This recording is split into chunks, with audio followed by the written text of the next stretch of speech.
Hoje, 21 de fevereiro, quem assistiu a coletiva que o Trump deu ontem na Casa Branca, cara, ninguém precisa gostar do que eu digo, ninguém precisa não gostar do que eu digo, ninguém precisa nada. Cada um, como diria o gaúcho, né? Cada qual com seus cada quais, né? O mundo do masoquismo, cada um fica na sua, né? Tem gente que adora escrever uma linha aqui na rede, dando-lhe pau em quem pensa diferente, né? Eu já gosto de ler quem pensa diferente, porque se tiver alguma coisa melhor ali, né? Pego na hora, porque eu não tenho problema de melhorar, né? Mas não mesmo. Se pegar cara, ele chamou os juízes da Suprema Corte Americana de nojentos para fora. E nominou, né, os amiguinhos, né? Os meus amiguinhos, não sei das quantas e tal. Isso é um problema também, né? Porque quando o poder vem e diz quem são os seus amiguinhos, porque às vezes os amiguinhos fazem de conta que não são amiguinhos, e são amiguinhos. Então ele pega, por exemplo, quando detona a decisão da Suprema Corte, ele escolhe um dos juízes que ele indicou e esse é maravilhoso, esse é não sei, agora os outros me envergonham o troço e tal. Mas por que eu reivindico coisas que eu venho falando aqui há bastante tempo? Olha a linha argumentativa do Trump. A Suprema Corte Americana está alinhada com os inimigos internos. Quem são os inimigos internos? Os inimigos da nação. O Partido Democrata. Mas mais do que isso, a Suprema Corte Americana está alinhada ao inimigo externo. Quem são os inimigos externos? Aqueles que roubam o povo americano. E nisso tudo, existe um bordão que vem sendo repetido ao redor do mundo, que é o ataque que essa extrema-direita fascista faz ao sistema judicial. Eu tenho dito isso aqui há muito tempo. Quem não compreender esse protofascismo que se reestrutura no mundo tem uma tendência muito grande a se ferrar. E vai se ferrar porque, pelo que se vê também, esses aspas operadores, esses miquins que cercam essa extrema-direita vagabunda, subestimam aqueles que a resistem. E que a resistem a partir de uma tentativa de compreensão sobre este fenômeno que acontece no mundo. E no Brasil, isso é particularmente importante por conta do processo eleitoral que nós vamos enfrentar. Quando tu percebe que Flávio Bolsonaro, aquele que mora num lugar que não consegue explicar como comprou, o cara que vem da fábrica de chocolates, o cara que tem Queiroz como gestor da rachadinha, o cara que tem uma ficha corrida gigantesca, mas tem viabilidade eleitoral plena dada pelo povo brasileiro, é o que mostram as pesquisas. Nós precisamos, sim, nos preocupar. Este é o Brasil. Quando o mercado financeiro, rentista, percebe tudo isso que está acontecendo e se alia de uma maneira engajada na candidatura da extrema-direita, nós temos que, sim, levantar os cabelos. No meu caso, como já não tenho mais cabelos, eu procuro ativar cada vez mais o cérebro e prestar mais atenção em quem está no meu entorno. O mundo liberal democrático, infelizmente, foi consumido por essa extrema-direita, por esse discurso preconceituoso. Quem vê o agente laranja falar, se deem o trabalho e vejam. Vejam a coletiva.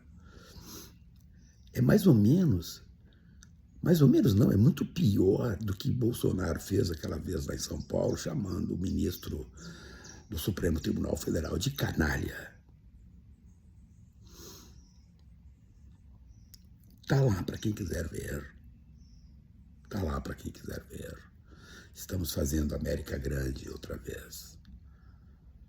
Mas o que é isso, cara pálida, detalhe, dos ministros, 6 votaram contra eles.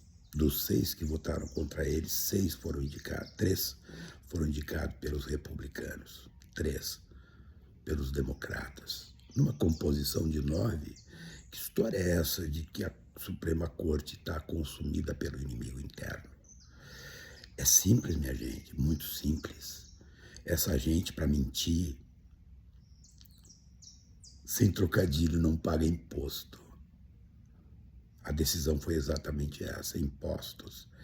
Quem produz impostos nos Estados Unidos? O Congresso.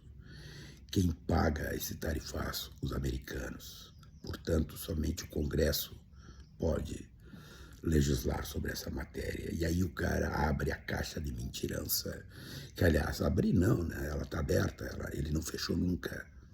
E um bando de idiotas seguem essa gente sem se dar o trabalho sequer de aferir, de verificar minimamente, de usar o bom senso para ver que certas afirmações são rigorosamente mentirosas. É um bando de mentirosos.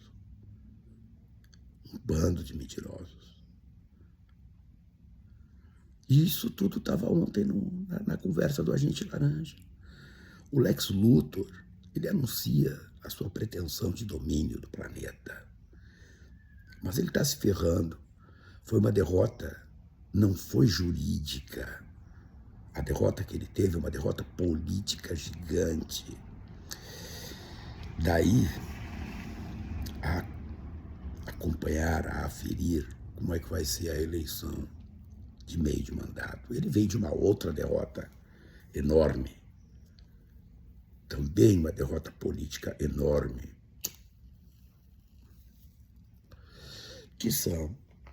Que é a retirada do ICE de Minnesota. Foi uma derrota gigantesca. Ou seja, os dois grandes eixos do cara, imigração e tarifaço, receberam reações políticas enormes. E mostra para o mundo, para quem quiser ver, vamos dizer assim, a pretensão protofascista desses caras, que está consumida aqui no Brasil. Contei já para vocês que esses dias escutava alguns discursos parlamentares. É de chorar nos cantinhos.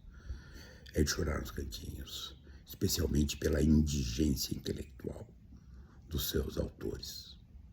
Agora, uma indigência intelectual regada a votos e seguidores. O fascismo, o protofascismo, o totalitarismo, as pretensões totalitárias estão em franco andamento no Brasil. Essa decisão dos Estados Unidos da Suprema Corte, ela é relevante. Ela é relevante. Em Portugal começa a se criar um movimento, por exemplo, para banir o partido fascista de lá, porque a Constituição portuguesa não admite esse tipo de retrocesso civilizatório. Mas parece que o centro político tomou uma decisão de que é muito grave, muito arriscado para a civilização, para a democracia, para os povos, este tipo de gente, porque é um tipo de gente. São convicções pessoais que se traduzem em ações políticas, partem de uma premissa que é a premissa da eliminação daqueles que pensam diferentes. É assim que eles agem. Eles agem no Brasil assim, produto de uma teologia da dominação que deriva dos Estados Unidos e que no mundo inteiro é unificada pelo bordão do ataque ao sistema judicial. Porque no Estado moderno a única coisa capaz de contê-los ainda é o sistema judicial. E eles sabem disso. Então vejam, assistam o discurso do Lex Luthor, do Agente Laranja. Vocês vão ver o tamanho da ronha que estamos metidos.